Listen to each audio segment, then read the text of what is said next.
Alors, ça sera à travers aussi un exemple. Donc, tout le long du cours, il y aura un fil rouge qui sera ce problème-là, où on aura ici donc l'évolution du nombre d'adhérents dans un club de rugby de 2001 à 2006.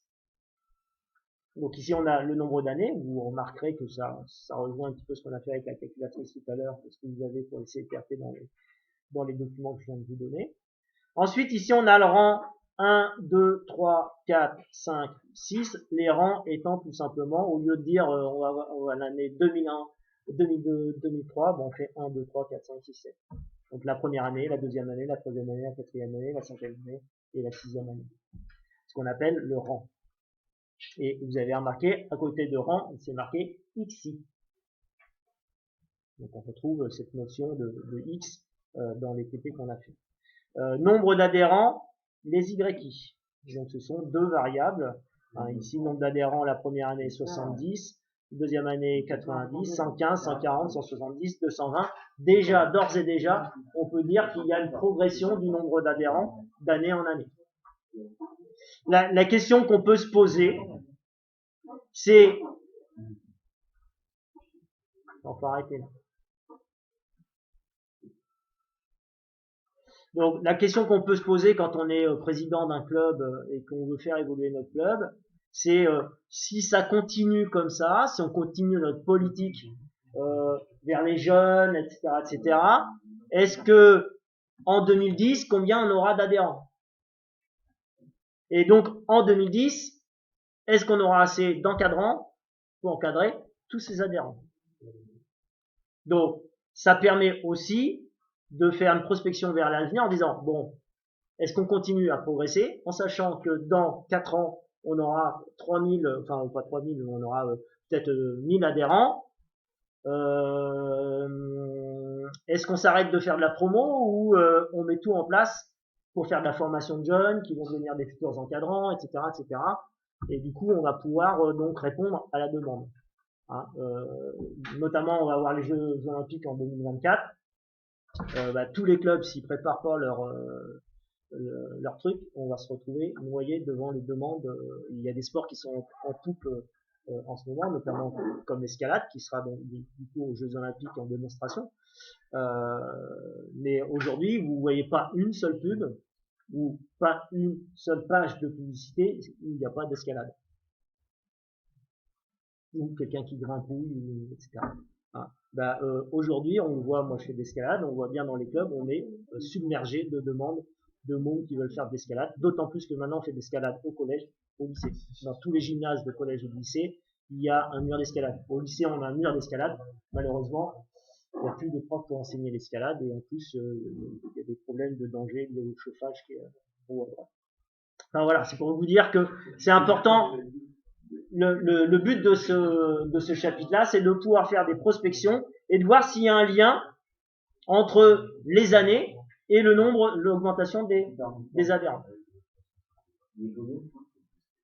Donc évidemment, à un moment donné, on peut atteindre un plafond. C'est-à-dire qu'à un moment donné, si on a 3 terrains de rugby, on peut pas accepter plus de 4-5 équipes sur un terrain de rugby. On peut partager en deux et tout ça, mais à un moment donné, ça peut être compliqué. Voilà. Donc le but est d'étudier cette série statistique à 2 variables avec le rang comme étant les XI et le nombre d'adhérents afin de prévoir l'évolution du nombre d'adhérents pour les années suivantes. Donc la notion de nuage de points, donc vous allez commencer à connaître, donc soit X et Y, deux variables statistiques numériques observées sur N individus. Dans un repère orthonormé OIJ. Alors ici, ils ont fait le choix de mettre un repère orthonormé mais vectoriel. Bon, or ici, on ne parle pas de vecteur, donc ici, vous pouvez mettre OIJ sans les vecteurs, puisqu'on n'aura pas à tracer du tout de vecteurs.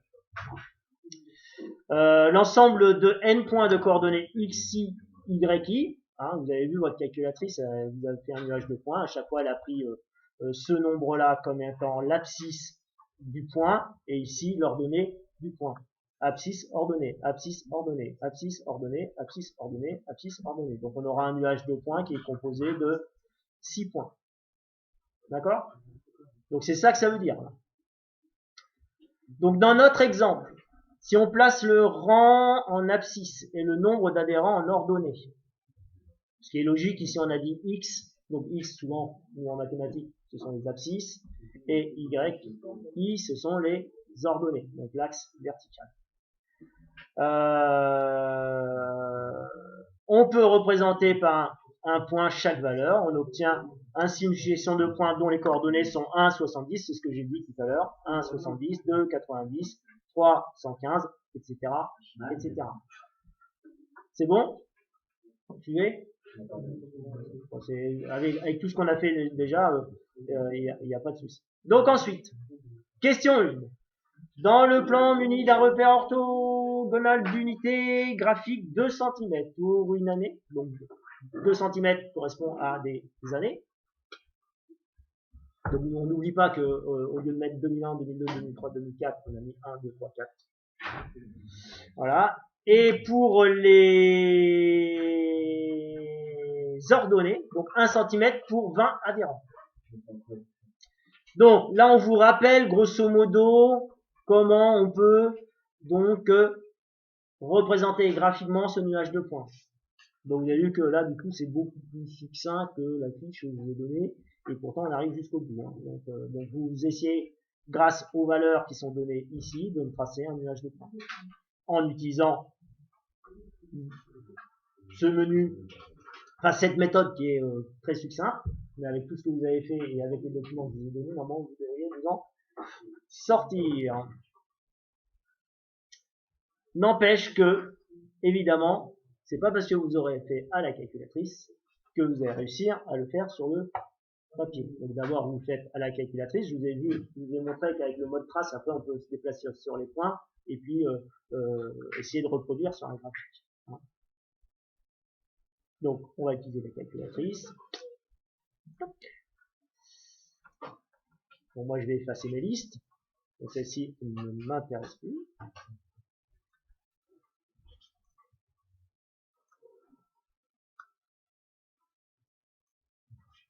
Là, je vais juste remplacer les valeurs. Hein. Je dois avoir 6 valeurs. Je crois que je vais jusqu'à... Ouais, jusqu'à 6. Donc, X, c'est 1, 2, 3, 4, 5, 6. C'est pas compliqué.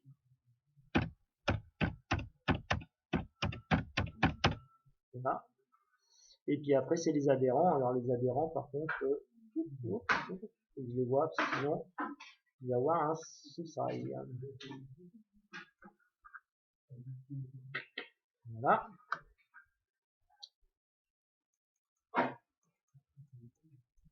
Donc bien faire attention de bien remonter à la valeur numéro 1.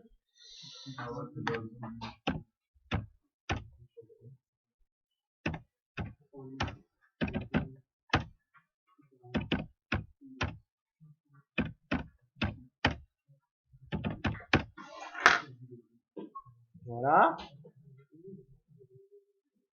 Une fois que j'ai mes xi et mes yi, je vais pouvoir donc afficher mon graphique. Je sais pas pourquoi il ne joue pas. Ah voilà, graphe. Donc j'ai GRPH, mon graphe. Moi, je me souviens que j'ai bien configuré tout à l'heure ma calculatrice de telle sorte que si j'appuie sur graphe 1, je vais avoir la liste 1, la liste 2, et j'ai demandé squatter. Donc je vais là pour les autres, les CPRP. Donc on vérifie en allant dans 7 qu'ici j'ai bien squatter, que ici j'ai bien liste 1, ce sont les X, que dans les Y list, j'ai bien la liste 2. Qu'ici j'ai bien 1 parce que j'ai une seule valeur de 70, j'ai une seule valeur de 90, etc. Et ici, c'est tout simplement le choix du type de marque, en sachant que celle qui se verra le plus, c'est celle-ci. Donc vous laissez celle-ci. Par contre, si vous êtes obligé d'afficher plusieurs nuages de points, ça peut être intéressant de changer de marque, évidemment. Donc, je sors de là et j'appuie sur graphe 1. Et j'ai mon nuage de points. Maintenant, si je dois le reproduire sur mon papier, ben j'ai pas besoin de retourner dans mon tableau. Je peux très bien aller dans Trace ici. Pour ça, je fais Shift F1 et mon curseur se met sur x égale 1, c'est normal, c'est ma première valeur. Et ici, il me dit que la valeur y égale 70. Donc, je vais prendre mon crayon et je vais dessiner mon point sur mon repère orthonormé de coordonnées 1, 70, c'est-à-dire l'abscisse 1 et 70. Voilà. Donc là, on vous avait précisé le nombre de centimètres, etc. Moi, je vous ai simplifié la vie. Je vous ai mis un graphique et vous avez juste à savoir lire le graphique.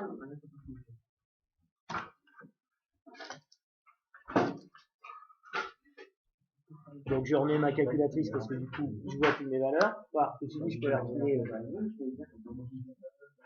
Voilà. Donc 1,70.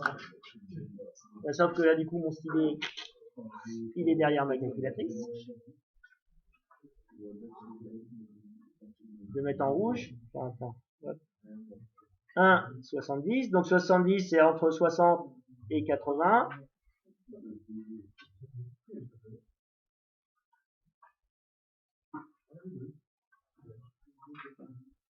Ensuite, je déplace mon curseur. Il me dit que pour la deuxième valeur, la deuxième année, donc en 2002, le nombre d'adhérents était de 90. Donc ici, en 2 de 90, 90 c'est encore entre 80 et 100.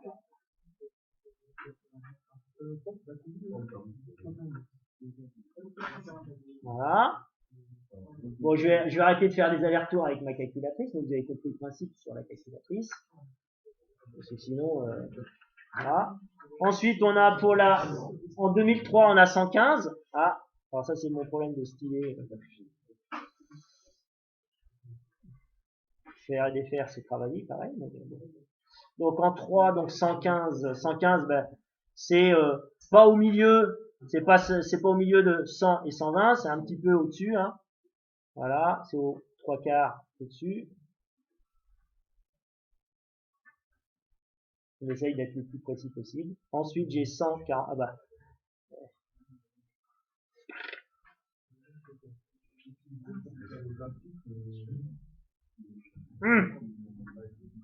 Allez. Là, on s'énerve. 140. Voilà. Ouf. Quand même un point sur mon quadrillage.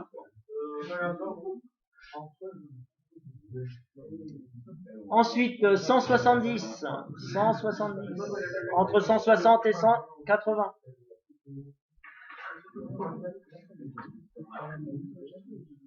Ensuite, 220. Oula. D'un coup, il y a une forte augmentation. Je sais pas, il y a eu la Coupe du Monde, un truc comme ça. 220. On sent bien que. D'ailleurs, donc on voit ici un nuage de points qui, pour moi, n'est pas aligné, mais qui ressemblerait plus à un morceau de parabole qu'autre chose, pour moi. Hein. Donc je pourrais très bien me dire, tiens, je vais essayer de relier les points en traçant une parabole, donc en faisant un ajustement du second degré, ou me dire, bon voilà, ils sont alignés, je m'embête pas, je fais une régression linéaire, ou un ajustement du premier degré, du premier rang. Voilà, donc pour l'instant, c'est ce qu'on vous demande, juste de savoir afficher des points dans un graphique. C'est bon? Pas de difficulté particulière. Donc ça, il faut savoir le faire. Oui, on vous donne un tableau et vous devrez faire ça. Ensuite, bon ça on a fait la calculatrice, on a fait notre graphique. C'est bon, j'ai changé d'écran, mais je pense que tout le monde l'a fait. Ouais, ça va. Alors le problème de l'ajustement. Alors, je vais passer grosso modo les blablabla.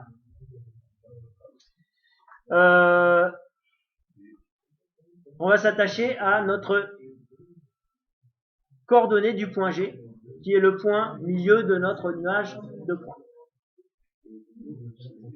Bon, vous lirez hein, les problèmes, mais je pense que Tracer, mettre en évidence la possibilité de reconnaître graphiquement la possibilité d'une relation fonctionnelle entre les deux grandes valeurs. Le problème de l'établissement d'une relation. Ah oui, c'est ça. En fait, la question qui se pose quand on a un nuage de points, c'est est-ce qu'on pense comme ça qu'il y a une relation entre le nombre d'années et l'évolution du nombre d'adhérents. Là, franchement, on voit que plus les années passent et plus le nombre d'adhérents augmente. Donc, on voit bien qu'il y a une relation entre le nombre d'années qui augmente et donc le nombre d'adhérents qui augmente. Alors, en termes de nombre d'années qui augmente, c'est-à-dire l'âge du club, plus le club est vieux et plus on a d'adhérents. Donc ça veut dire qu'on est un club qui se porte bien, qui fait de la promo, qui est visible sur sa ville, etc. Et les jeunes ont envie de faire ça. Et peut-être que à côté du club, il y a un lycée qui fait du rugby. Et donc du coup, c'est aussi simple que ça. Donc là, on peut des fois se dire quand le nuage de points il est complètement aberrant, il y a des points partout dans le graphique, on se dit visiblement il n'y a aucune relation. Un coup une année j'ai plus 20 adhérents, l'année d'après j'en ai moins 30, l'année d'après j'en ai encore moins 50 et après l'année d'après j'en ai plus 70. En fait c'est le bordel. Et donc du coup on peut pas mettre de relation par rapport à notre politique ou c'est au hasard. Donc là c'est pour un club c'est compliqué de faire des investissements, etc. Donc là, vu le nuage de points, on peut se dire on va pouvoir faire un ajustement. Pour ça, il peut être nécessaire de calculer un point moyen, c'est-à-dire un point qu'on appelle le point G, ici, qui est en fait, si vous regardez la formule, qui est la moyenne des xi, et ici la moyenne des yi. Donc ici, si je traduisais ça comme les formules que je vous ai données condensées, ici on fait la somme des xi, i allant de 1 à n, sur les ni. Donc la somme des xi, pardon, j'ai dit une bêtise. Non, enfin c'est pas tout à fait ça. Si c'est les ni. Mais comme n c'est 1, ben finalement je ne l'ai pas mis, mais en fait on doit le mettre. N1, ni xi sur les ni. Mais comme les ni c'est 1, c'est-à-dire qu'ici on va voir n1 fois x1 plus n2 fois x2 plus, alors là c'est manque de bol, c'est pour ça que nous on choisit tout le temps la lettre P, j'ai oublié de corriger, parce que ici c'est NP, XP, parce que si on met NN ça marche pas bien. Sur la somme des N1 plus N2 plus jusqu'à NP. Or ici vous avez vu dans le tableau considéré, il n'y a qu'une valeur de 70 parce qu'il n'y a qu'une année où il y a eu 70 personnes, il n'y a qu'une année où il y a 90 adhérents, etc., etc. Ça veut dire qu'en fait N1, N2, N3, N4 ça vaut 1.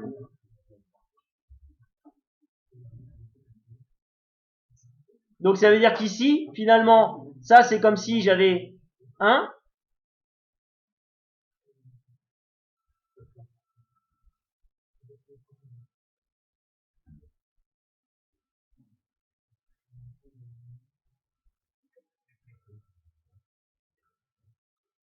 et on sait que 1 est l'élément neutre de la multiplication, ça veut dire qu'en général on le met pas.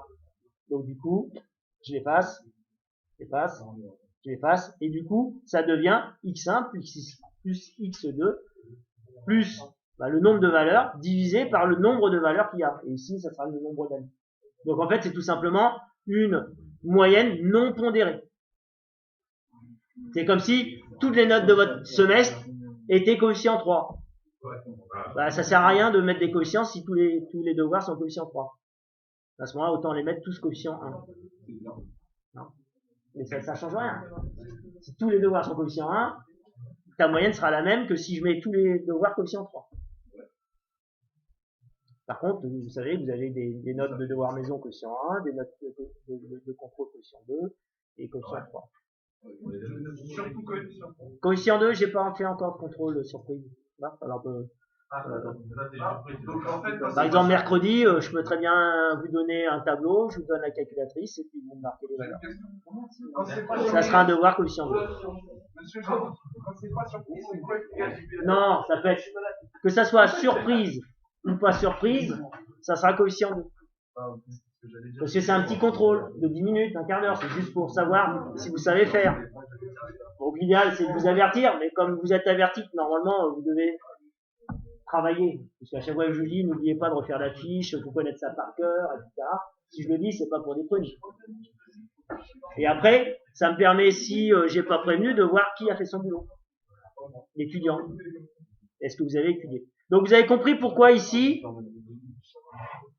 les formules sont simples, parce que on considère qu'il n'y a qu'une valeur. On ne va pas regrouper en classe des valeurs. Donc ça, c'était pour l'explication. Vous avez peut-être pris des notes, mais finalement, vous pouvez laisser ça comme ça. Parce que quand vous êtes au collège, on apprend cette formule-là. Enfin, on l'écrit peut-être pas comme ça. Donc évidemment, qu'est-ce qu'on va faire? Eh ben, on va s'amuser à calculer les coordonnées du point G1. Le point G1, on va le calculer grâce à la moyenne entre 2001 et 2003. On va faire la même chose, on va trouver un point G2. Vous verrez, hein, c'est pour la méthode de Meyer, en fait, qu'on va utiliser ça. Ouais. G2, donc entre 2004 et 2006. Et puis le point G, bah là, c'est sur tous les années, de 2001 à 2006.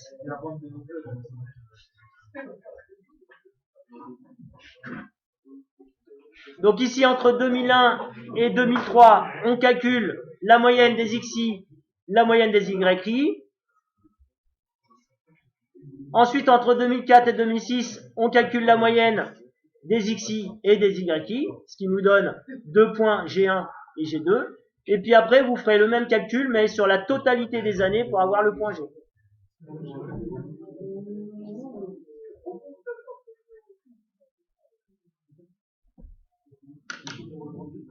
À vous. À vous de faire.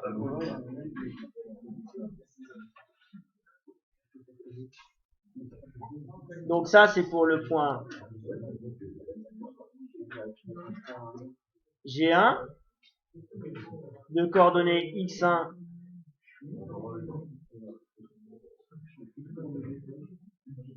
et Y1 bar.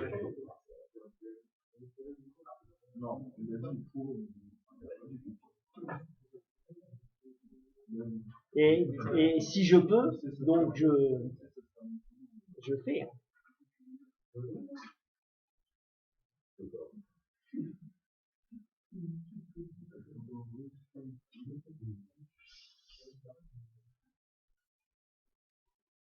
Et puis, pour finir, on prendra la totalité.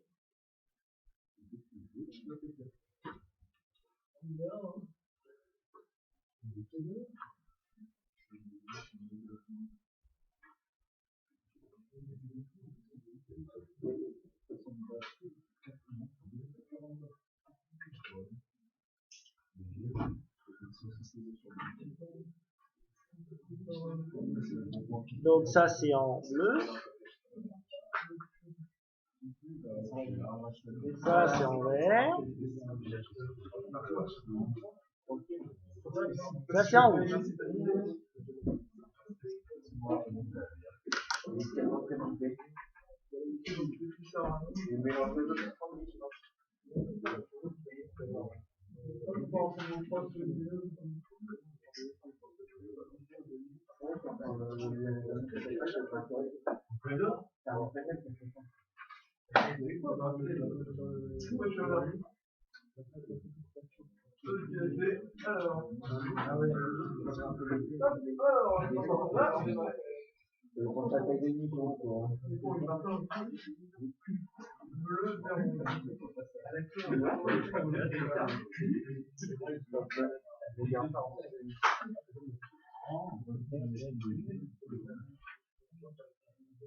Là, on prend l'ensemble des valeurs.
Vous arrondissez les nombres, vous arrondissez aux valeurs entières.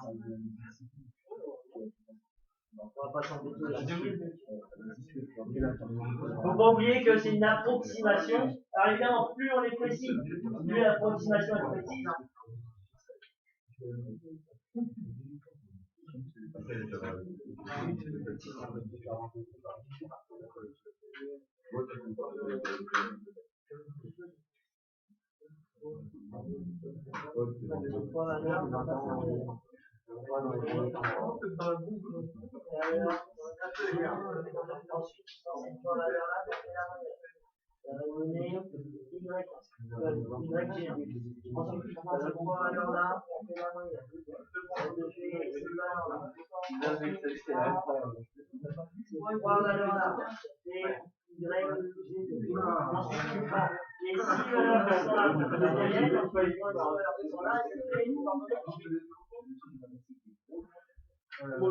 Monsieur, quand vous passez comme ça, vous laissez enregistrer. Oui. Et après, vous pouvez. Non, Sur la vidéo, vous mettez votre souris en dessous et vous avez les images qui se défilent. Bah, dès que vous voyez l'écran vidéo, c'est bon. Je peux pas arrêter, je peux pas faire pause. Soit j'arrête. Et donc à ce moment-là, ça fait plusieurs vidéos. Ou alors je vais vous mettre une dizaine de vidéos dans votre cahier texte. Oh ouais, j'ai que ça à faire. Vous gagnez de l'argent avec mes vidéos. Voilà. Après, vous n'avez pas assez d'élèves pour gagner des sous. Comment? Si vous auriez assez d'élèves pour gagner des sous. Non, pas besoin. Tous les ans, mes élèves, ils me disent, vous allez voir, on va vous faire augmenter le nombre d'abonnés. J'attends toujours, hein. Ça fait 10 ans. Monsieur, vous avez vu, il y a un problème de il y a un million d'abonnés. Après, il y a un problème de il y a un million d'abonnés. Ouais, c'est possible, ils vendent le 4. Ils vendent le 4. C'est celui qui il y a des images qui produisent pratiquement une vidéo par jour. Monsieur, vous en faites 4-5 par mois. Moi, j'en fais hier, j'en ai fait 9. Aujourd'hui, j'en ai encore fait 5. Donc, ils peuvent se rallier. Ils sont pas d'accord. Bon, ceci dit, c'est pas la même production non plus. Hein. C'est moins sympa, c'est moins rigolo, il n'y a pas ma tronche. Voilà.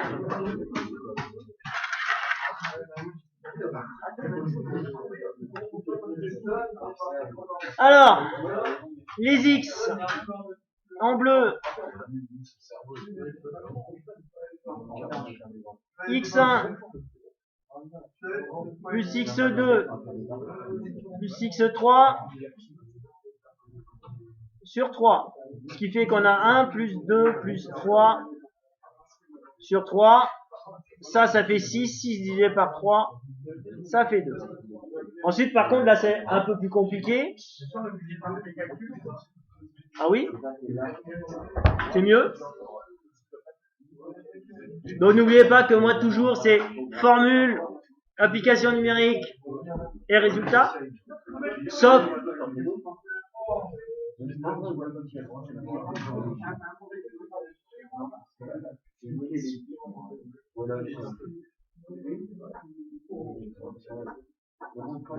Bon, si vous connaissez les formules, là, vous n'êtes pas obligé de les marquer, mais sachez que leur devoir, il met faux.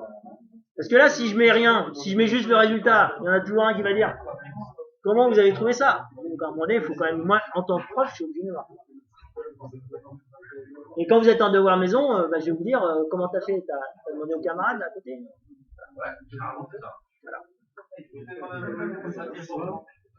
Donc, on a 70 plus 90 plus 115.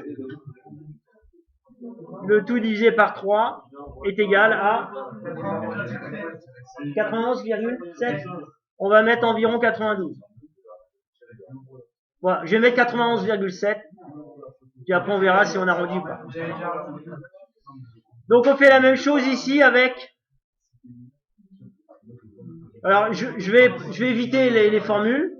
Donc, ici, j'ai 4 plus 5 plus 6 qui fait 15. 15 divisé par 3, ça fait 5. Donc, vous avez dû trouver 5. Sauf que moi, c'est un peu de traviole et puis on va plus rien voir. Donc, on a dit 4 plus 5 plus 6. Je vais l'écrire en ligne. Divisé par 3. Parce que j'ai pas de place. Hein. Donc, on a trouvé donc 5. Ensuite, on va faire 140 plus 170 plus 220, le tout divisé par 3. Et vous allez me donner le nombre. Merci. Et là, on va s'enquiller tous les nombres. Sauf que j'aurais pu changer de couleur, c'était mieux. Donc là, je le fais. Donc 1, plus 2, plus 3, plus 4, plus 5, plus 6. Le tout divisé par 6. Pardon? 3,5. Ensuite, pour G, bon, j'écris pas les nombres. Vous aurez compris, je vais juste les écrire succinctement. J'ai 70 pour le premier nombre, plus 90, plus je mets les deux derniers nombres, 170 plus 220, le tout divisé par 6. «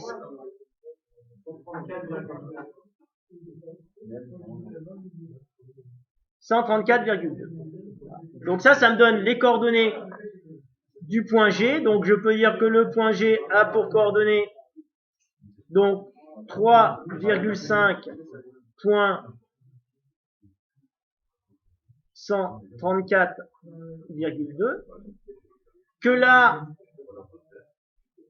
je vais le mettre en vert,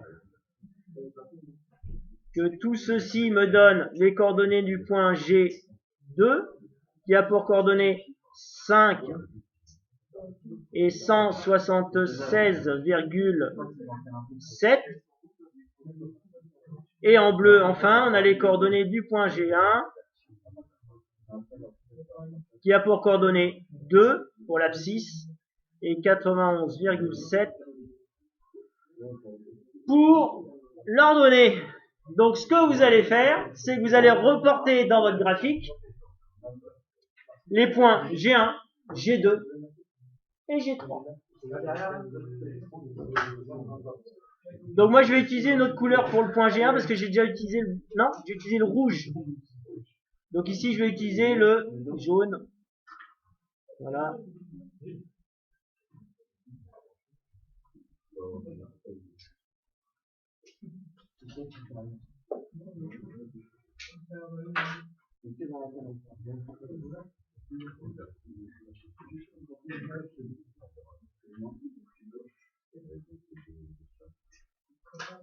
Donc, vous reportez G1, G2 et G dans votre graphique.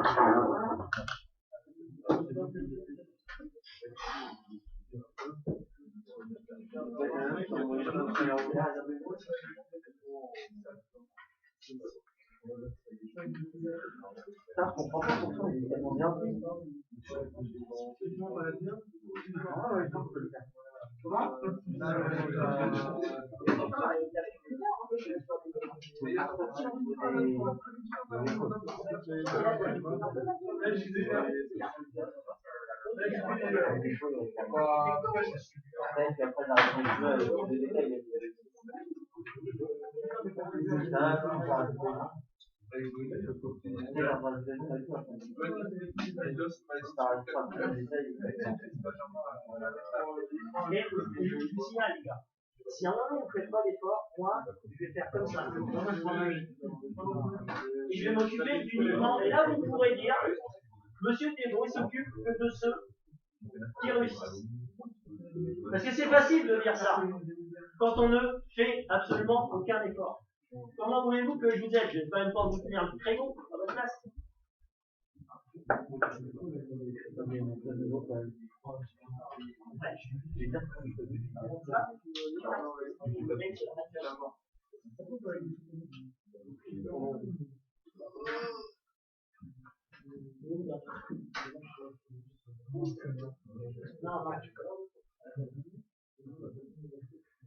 Donc le jour du pouvoir qui va me coacher.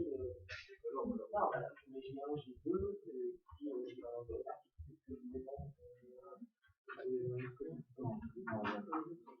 alors ça, regarde.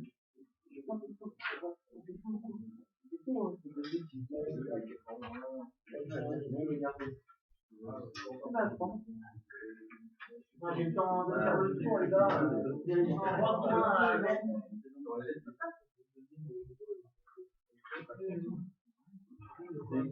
Ces 3 points, on va les utiliser, donc il faut les mettre sur votre graphique.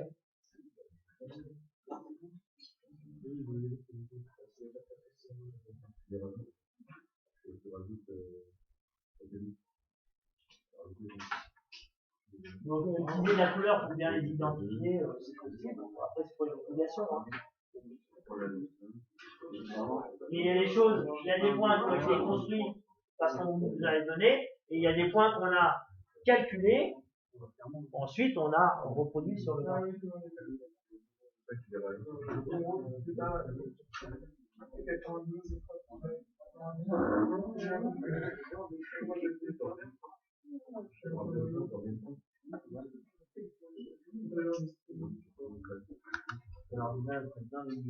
Donc le point G1, 2, 91, 7. Ouais.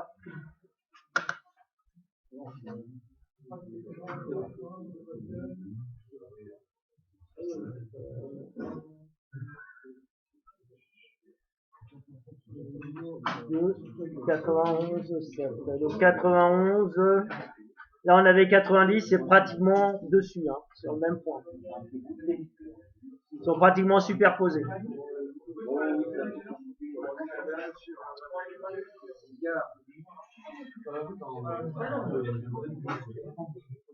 Donc ça c'est J1.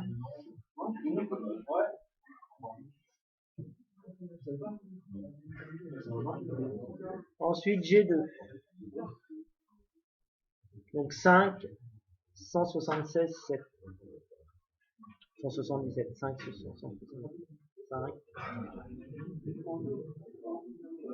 5, 177. Donc là on avait 170, donc c'est légèrement au-dessus.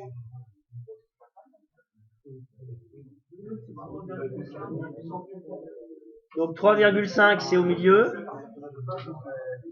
D'accord, donc j'ai dit que je choisissais le jaune.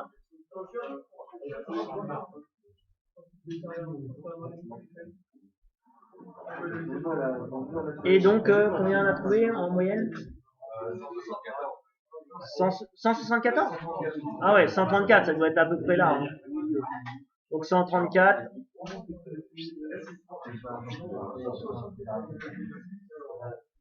Voilà.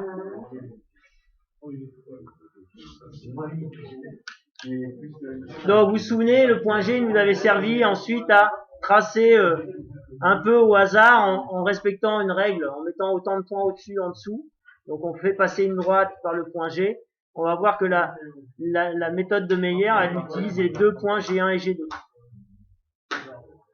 Et donc après, le truc c'est de tracer. On peut retrouver les équations graphiquement, mais grâce à ces points G1 et G2, on peut trouver les équations en les calculant, les équations de droite. Donc il faut se souvenir comment on détermine une droite grâce à deux points, etc. Donc je vous laisse le graphique, vous le reproduisez, et puis on va boucler. Donc une fois que vous avez fait ça, alors pour la prochaine fois, donc on se revoit pas mardi, hein, parce qu'on est mercredi, puis pas mardi. Donc par contre c'est la semaine avant les vacances où on revoit le mardi. Ouais, juste avant les vacances. Donc vous pensez à bien vous exercer avec la calculatrice, savoir utiliser votre calculatrice. Et éventuellement savoir faire sur un petit graphique un nuage de points. Voilà, faut savoir faire tout ce qu'on a fait aujourd'hui. Parce que sinon, vous allez oublier et ça va pas le faire.